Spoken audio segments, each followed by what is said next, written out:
Good morning. Thank you for watching. Sorry it's been a few days since the last video. We've just been really busy. We sell Teslas and we've been selling rather a few recently.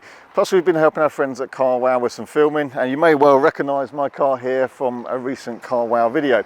There's more videos to follow. I'll just let this car pass. So this video here, I'm going to run through a bit more of a long-term review of this car. So I've covered about 2,250 miles in this car now, which is about 3,600 kilometers, and we've run a few comparisons with this car against the older versions of the Tesla Model 3, so the previous performance, the long range, the newer version of standard range. So I've got some data to share with you on how it compares with the comparable cars, another vehicle, on the same journeys, driven at the same speeds, and in the same distances, and also with some charging speed differences as well. So there's some more videos with Car Wow coming out soon where we did some interesting tests, like running from 100% to 0 to see ultimate range, and we've also been on the runway to see how it compares with the other cars on quarter mile and full runway speeds, you know, which we can't do on the roads. And there's some really interesting results there, so I can't give you that information. Car Wow will be releasing their video soon. But thank you for all the subscribers that have joined us, probably off the back of the existing Car Wow video, and all our current subscribers. It means a lot. We'll keep doing Tesla reviews and comparisons and information and help guides on Teslas.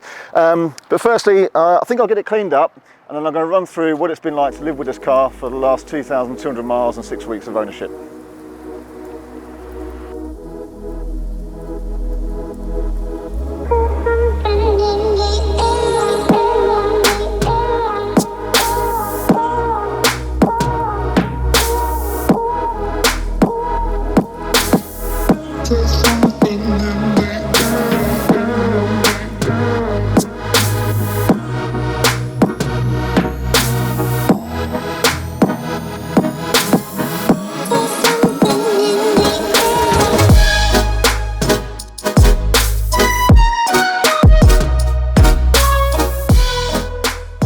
Okay, so like I say, well, I've covered a couple of thousand miles in this car now. So what I want to do here is really try and summarise some testing that we've done on efficiency, especially where we've run the new car compared to some of the older models, including the older performance. I'll run through briefly a couple of the things we've done to the car, and there are other videos for that. And then I'll just give you a bit of my opinion overall as well. You know, is this worth the change from an older Model 3 performance if you're considering that? Is it something that you want to consider overall for your next electric car? Okay, so I chose black on mine, and black is, as I say, probably one of the harder colours to keep. It always shows the dirt. But one of the first things we did was to take the car to a detailer, and we've got a front end PPF wrap, the clear wrap that covers the front, and it goes down the side to protect the seals from chips and marks and scratches and such like. And we've got a ceramic coating on the car as well. So you have a look at our other video that we made recently showing a bit more about PPF, including where I've scratched the bonnet to make sure that it works. Jeopardised my own new car to test the scratch resistance and the self-healing properties of PPF, so do look at that video as well. We've also covered another video where we show the differences between the new one and the old one in a bit more detail, things like the headlights, the wheels and tyres, and the tyres are a topic which I will talk about more as a general review in a moment. Now, the newer cars do come with this D-chrome, as we've covered, but what we have done with this car is change the wooden dashboard that you get with the black interior for our Alcantara version. So again, have a look at our other videos. We've covered that in more detail, including how to fit and change that. And that's a product that we can supply and sell here, and it's proving very popular. We had a lot of feedback, especially from the Car Wow video, that people really like this. Perhaps Tesla will make it standard one day, who knows. And then we've also got the window tints on this car, which are not standard. I think, again, they should be, but this completes a look at the car in my opinion. I'd be interested to see your opinions in the comments below. And again, we have made a separate video on that.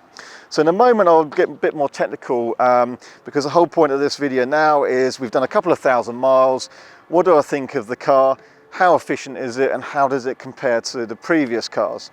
So we've gathered up some data from a few trips, and as I say, the kind of benefit we have here is that we have lots of Teslas at our disposal, and we've run them side by side at the same time, in the same conditions, at the same speed. So we've got some real good comparative data, which I'll go through with you in a moment.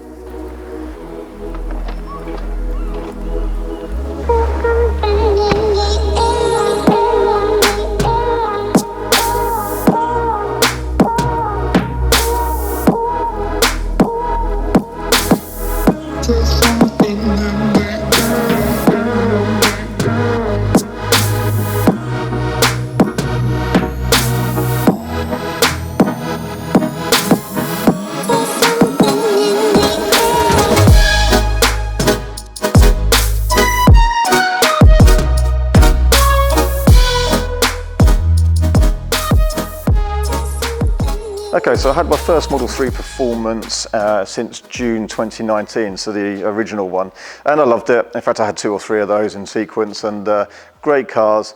I've been driving a Tesla since 2015, so most of that time has been with the Model S, and I have to say, the Model S versus Model 3, there's pros and cons of each. In quick summary, I would say that a Model S I prefer for the longer journeys, better motorway cruiser, but the Model 3 is good value, and obviously in the performance guys offers, you know, I think great value for money. You've got something that's super fast, that's an understated, it is refined and it is comfortable, and of course has lots of technology. With the Model 3 in general, I found that charging is a bit faster than with the Model S, and it is of course more efficient. So in terms of efficiency of this versus the old, we'll cover that in a moment. But let's run through a quick summary of my opinion of this new one. I guess in comparison to the old one, does it really offer many benefits? So I won't go through all the details. Like I said, they've been covered in other videos, but these new headlights, are they really much better in the real world, driving lots of different conditions? Yes, I think the key thing, and it's the same with the old one, is to get the headlights adjusted correctly. So I want to make another video on that soon about adjusting the headlights in the Model 3, because it's very easy and it makes a really big difference to how effective they are.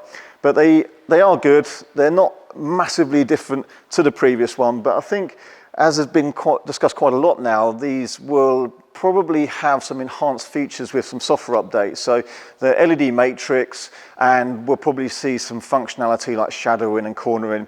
So they are a bit better, I have to say.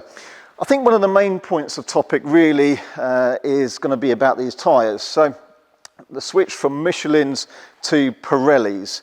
Now on the road, again, brief summary, you're probably not going to notice much difference. They're fairly effective, but when you get to driving the car a bit harder, you do start to see some differences. And now that I've tried them, including in a car wow video coming soon at high speeds and some more performance testing, there'll be some differences there. So I can't go into too much detail. That will be in a car wow video, so do say subscribe to them. But in summary, I think I'd prefer the Michelin's. On the road, you're not really going to feel a difference. Perhaps these do help with the efficiency. So we'll cover the efficiency in a moment. But these Pirellis, they do have 2 centimeters less contact point on the road. So when we've taken these wheels off, the bit of tyre that touches the road is 2 centimeters narrower on these compared to the Michelin's. They're the same size tyre, but a completely different profile. So we think this profile difference is basically to help with efficiency, including as the air flows through the front here and comes out here, that airflow there is probably allegedly smoother. Maybe as a narrower tyre on the road, it's a bit more efficient. But I think when you start pushing the boundaries, there's certainly a difference there. So all in all, I think I'd prefer to see the Michelin's. Now these tyres are also, these wheels are slightly wider, and they're actually heavier. So we've weighed these, kilogram heavier per corner. That is possibly to make them stronger. The older 20-inch alloy wheel is a little bit prone to being buckled if you hit a large pothole in the road. So maybe these are a bit stronger. Certainly no issues with them so far, and I've even managed to keep them clean and not scratch them as yet. So the inside is really very similar to the old car. It comes with the standard USB in the glove box now, which I think is good, and that records your dash cam and Sentry mode. The center console, I do prefer, it's not much different, but the Alcantara section on this for putting your phone on is great. I never use the cover, but some people do prefer to have that cover to cover their phone. But for me, that works well. And with our Alcantara dashboard we sell, that matches the door cards, that matches that phone holder in the middle, I think that works for me. In terms of build, fit and finish, we've seen some general improvement with the newer cars. Tesla build quality, as we know, isn't really quite up to the standards of some manufacturers now, but we have seen some improvements, like how this glass aligns with this glass panel here and the fit and finish of the doors. Now the paintwork, when I picked up the car, I already did have some swirling where it had been poorly washed before handover, but once we got the car detailed and ceramic coated with the PPF wrap we've done, it looks good, always cleans up really well, and I do love the black cars. So in essence, as a quick summary, it's not really much different to the older version in the real world, except for some efficiency and range gains. Now, we've got to remember that this new car has an 82 kilowatt hour battery, or there or thereabouts. Tesla don't confirm exact numbers, but it's got a slightly larger battery compared to the older performance, and of course the long range. So it's got a slightly bigger battery than the long range and the older performance. So we've done a couple of trips where we've driven this side by side with other cars that we have at the time, and so we've got some good data which I'll run through now, comparing the efficiency in real world driving. So not necessarily the most efficient driving you can do, but real world driving every day. At the moment, you know, it's colder, it's been very wet recently, so I'll run through some of those figures now. Okay, so I've got my note paper because my memory is not good enough to remember all these off the top of my head. So let me describe one day that we had. We drove from here in the south coast up to the other side of Manchester, quite a long journey, and on that day I covered 590 miles in this car, and it was a pleasure to be in. Very nice as always. The charging stops were quick and easy, convenient, and really wasn't a problem with my day. But what we did there was we collected a 2019 Model 3 long range, which is, I think, parked just outside. So we then drove that south, and then we actually collected a Model 3 Performance of the previous generation. So when we had all three cars, we reset the trip data and gathered up some comparative information on efficiency. So this is what we had. Now the Model 3 Performance, the new one here, on this return journey on the third leg of the day, that was 130.8 miles recorded on this. That used 44 kilowatt hours, so that was averaging 336 watt hours per mile. Now again, I will stress, this was heavy rain, cold weather, really not trying for efficiency, but realistically, real world motorway, outside lane driving. And to me that seemed a bit better than what I used to get from my previous Model 3 Performances. So when we got back, we took the data from the other Model 3 Performance. Now that recorded 131.7 miles, slightly more miles, which I presume is possibly just a difference with tyre radius or rolling distance. That used 46 kilowatt hours, so 2 kilowatt hours more on the older Model 3 Performance compared to this, with an average of 346 watt hours per mile. So that did show that the older car and the newer car driven the same distance conditions in convoy, the newer car was slightly more efficient. And that could be down to tyres, it could be down to the heat pump, which probably would play a part because it was a bit colder that day. So I mentioned we also had the Model 3 long range. Now that was a previous generation car without the heat pump again. Also recorded 131.7, same as the Performance, and that used 43 kilowatt hours, averaging 329 watt hours per mile. So the older long range was more efficient than even the new Performance here, and that was a long range of aero wheels, and I was kind of expecting it to be a bit more efficient. So that was interesting. Again, you know, not trying, these are real world figures. We could certainly do more. Speed obviously makes a really big difference to electric cars, so just kind of slowing down a little bit on the motorways, keeping to 65, 70 would make a huge difference. But like I say, these are real world figures. So if we calculate that out based on really not trying, the new Model 3 Performance, taking an approximate availability of the battery pack, remember, slightly bigger battery in this, and it's a newer Panasonic battery, so it's slightly different to the older one in terms of how it's made and its capacity. It would give this a kind of worst case scenario of about 230, 235 miles in definitely not trying, kind of worst case scenario. Compare that to the Model 3 performance of the older generation, that would equate to about 203 miles, roughly speaking. And I certainly used to easily top that in my older cars. Now, with this car and a standard range, we helped CarWow film a 100% to 0 range test. Again, not necessarily ideal conditions for electric cars. The faster you go, the less efficient they are. So that was a 70 miles an hour motorway test to see how far they go. So you'll see the results in their video. But back to the cars on this test, we then had the Model 3 long range, the older one, which would have done an equivalent to about 217, 220 miles on that day. So although this was slightly less efficient, its slightly larger battery actually helps it gain a bit more real-world range, certainly on that day. But then we've got another day where we went to help CarWow with some filming to compare the performance on a runway. And on this day, we took 4 of our cars here. And this was quite interesting. We had 4 cars, again, in convoy, same conditions, driven at the same speed at the same time. So this new car on the Pirellis, that averaged 340 watt-hours per mile. Again, definitely not trying. This was just driving in wet, cold, early in the morning. This was 5:30 in the morning, so it was definitely cold. 340 watt-hours per mile, not especially efficient. On that day, a Model 3 Performance, in fact, it was this car here, 2019 car, 20,000 miles, actually had an almost identical watt-hours per mile figure. So they were about the same. Again, this one has a 20-inch with Michelin's. So there wasn't really a difference that morning. It was a bit of a surprise. Now, I think that was down to when the car started preheating for the supercharger. So when you're on your way to a supercharger, the car preheats to make sure the battery's at optimal temperature. This car started preheating quite a long way out from the supercharger, about 25 miles, and I saw it on the dash preheating for supercharging. This car started preheating much later, just really a few miles out from the supercharger. So maybe that heating up of this pack kind of used up some extra energy, which then, made that they have a very similar efficiency figure.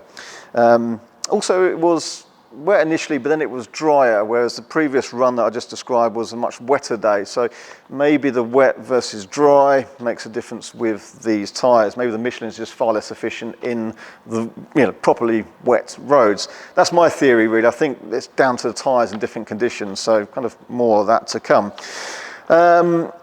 Then we had the Model 3 long range. So that averaged 318 watt-hours per mile. So again, consistently more efficient than even the new performance here. On that day, we also then took a refresh standard range, so 2021 standard range with the heat pump. So standard range plus on its aero wheels and Michelin tyres averaged 258 watt-hours per mile. So really, quite a lot more efficient, but of course it has a smaller battery pack. So just out of interest, from what that used on that journey, the standard range, calculating that out on that journey, where the performance cars actually use the same kind of consumption on the previous trip, that would have averaged or totaled about 190 miles of total range in that new standard range plus. Again, easily achievable to do more than that. This is early in the morning, cold weather, and not trying. So we thought that was quite interesting. Now, when we arrived near the destination, we all stopped at the Superchargers V3 and all charged up in one go together. So we compared how long it would take to charge and the charging speeds. So let's have a look at some of the data from that. And we have another video where we did an early comparison on efficiency and then charging speeds. And we found that the older Model 3 Performance was charging a bit quicker. So this was interesting to see if that would do the same thing. Basically, it did. So this new one didn't charge quite as fast after the same drive at the same percentage of battery state as the older one. So not by much, but I'll give you a couple of comparisons now. So these are V3 chargers. Now, I was expecting these to charge faster. They can capable of kind of 250 kilowatts, but this at 40% was actually drawing 106 kilowatt. So not, I was expecting more, to be honest, whereas the older Model 3 Performance was drawing 115 kilowatts. The Model 3 long range was very similar to the older performance, and the standard range just a bit less than that. So we've got some data here, and I think it'd be a bit tedious to go through all of it. So in summary, the new Model 3 Performance didn't charge quite as quick as the old one, didn't charge as quick as I thought it would overall. I mean, it's still really fast. Compared to other cars, it's still super fast. But I was expecting to draw more power that morning. Again, variables, condition, available power. There's going to be a few variables in that, so we'll keep testing some more of that. In essence, so for 40 to 60%, this took 11 minutes, 40 to 70%, 23 minutes to charge up, and 40 to 90%, 38 minutes. Now the older Model 3 Performance, 40 to 90% took 29 minutes. So this was 9 minutes, 10 minutes slower to charge the same proportion. But again, I have to say, that was just because we arrived at the Superchargers with just under 40% of battery. What I would normally do on a long trip is drive till I'm really as low as possible, 10%, 5% to get to the Supercharger, and that's when the charging speed is much faster. And then it just gradually slows down, and I normally only really charge to 70, 80%. So that's the quickest way to stay at the Supercharger. And normally 10% till about 80%, roughly speaking, you know, it can be 20, 30 minutes. So time to have a coffee stop and snacks and refreshments and drain yourself. So the bigger battery definitely helps with range. Perhaps these tyres help with range and the heat pump help with range. To be in and to drive on the road, not a vast deal of difference, I don't think. So you've got to consider really, you know, do you take a new one? Do you consider just a used one? Do you keep your existing car? Well, for me, in my honest opinion, yeah, you could keep 10,000 in the bank, have an old car, and in the real world, not too much difference really.